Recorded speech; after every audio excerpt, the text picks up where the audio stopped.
how much of a jump to you as the pass rush really taken since week one in the Arkansas State game, and what do you attribute all of that to? We're getting better as far as applying pressure to the quarterback. The first week, obviously, we didn't do a lot of things very well the first week, but I do think Khalid being in the mix, he didn't play in the first game. We didn't have him available in the first ball game. Being back, he helps the rotation. He brings a little bit more speed to the position. So he's one of the reasons. And then also we've been able to find a rotation, a lineup that we can get some speed on the inside and to help us generate a little bit more pass rush. So I think guys have just continued to emerge. If it's Bronson Massey or if it's Kamari Gaines or Felix and a DK, they all been doing a really good job.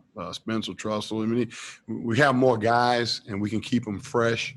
So we're rotating a little bit more throughout the game. And then on third downs, we try to put the speed group out there. And then also in 2-minute situations or in fourth quarter when we need to, hopefully try to keep them fresh so they'll be ready to go at that time. How do you assess Wyatt's season so far and just where he's at right now? I think Wyatt is having a good year. Obviously his expectations, along with everybody else's, is really, really huge. But I told him the other day, I said, "Why you're having an impact on the game in ways that you don't even realize and that other people don't realize, because they got to pay a lot of attention to him because he's such a, he's a really good football player. Obviously he's also kind of a perfectionist, so he wants to do everything just right. And as a coach, you love that in your players. And I just try to tell him he just got to relax and continue to play. Don't press. With the emergence of some other guys along that front, it's going to help you. You're going to get more opportunities in one-on-ones and things like that. And then your time is coming. As long as you continue to believe in what you're doing and what we're doing, then we'll be fine. Thanks, Buddy. Mm-hmm. Fitz. Hey, Coach. One of the tougher things for defensive ends to execute is what you guys did on Saturday, which is kind of maintain your lane. Don't just go try to get the quarterback and squeeze that pocket, keep him in the pocket, but don't let him get out and run. How good were you guys at that on Saturday? We were better in this ball game than we were against Oklahoma or against Texas Tech. We put some emphasis on it. I do think some of the quarterbacks in this league, they present a dual problem. They have good arms and they're also really good athletes. And so, we really try to get our guys to understand where their fit is on that quarterback, whether you're rushing from the inside or whether you're rushing from the outside. And we don't ever want to get pushed past the quarterback or get too high on the quarterback. So we want to make sure that we maintain leverage on him, try to keep him in the cup, and kind of have a team mentality when it comes to pass rushing. Just be in your spot, and then you'll get an easy sack if you just where you're supposed to be. And when we're starting to understand that a little bit more, a couple times we got a little what we call selfish rushes, and we got too high above the on top of the quarterback, and he escaped. But for the most part, we were pleased with how we handled Dugan. He's a very, very good quarterback, and he's very good with his legs as well. And now that he's healthy, how good has Boom Massey been for you? Boom is having a really good year. Boom is really his preparation has, the way he practices has improved. Everything has improved. And I contribute everything to competition.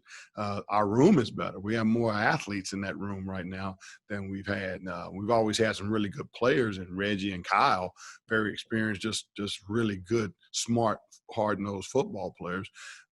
These the kids that we have now are that, but they also have some really, they're gifted physically, as far as with their speed and their quick twitch and things like that. Thank you. These last two raised hands, starting with Derek. Coach, one of those is Felix, and he's played a little bit in every ball game, but he's also started to slide inside a little bit more. Is that more to kind of be in that speed group, or is that something he could also grow into at some point?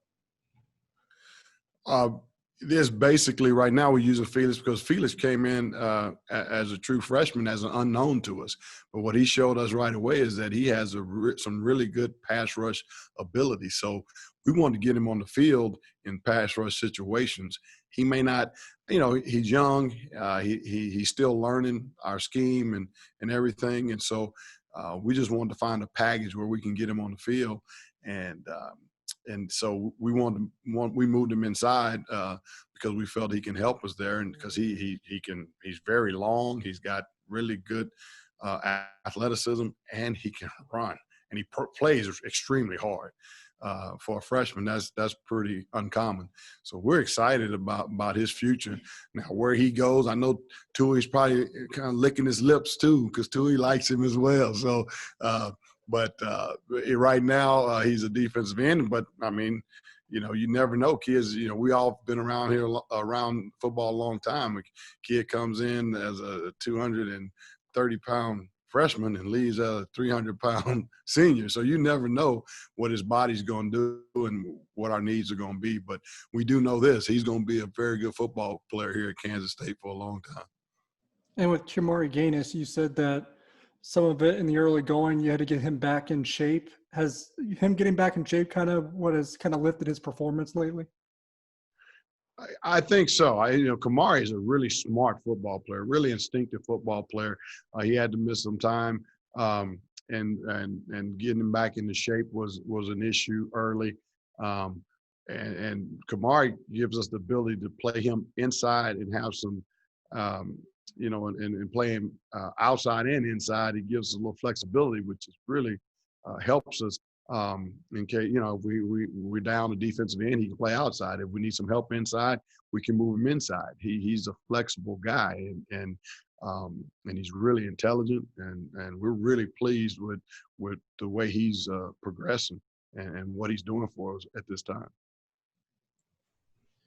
Last one here, Adam. As a whole, from the defensive ends, just what changes have you seen from them since the Week 1 loss against Arkansas State? I think our preparation, number one, coaches, players, and everybody included. We didn't prepare the way we should have for that ball game. Our players didn't, and as coaches, it's our job to get them to do that. But I think our preparation is the biggest thing, understanding that, hey, you're not just going to be able to walk out there and get a victory. You got to prepare to win each and every day. And that's our motto in the defensive end room is prepare daily with a purpose. And every day we try to, get better at something. We want to get better at something every day, So I think preparation is to answer your question, is the thing that I'm seeing different.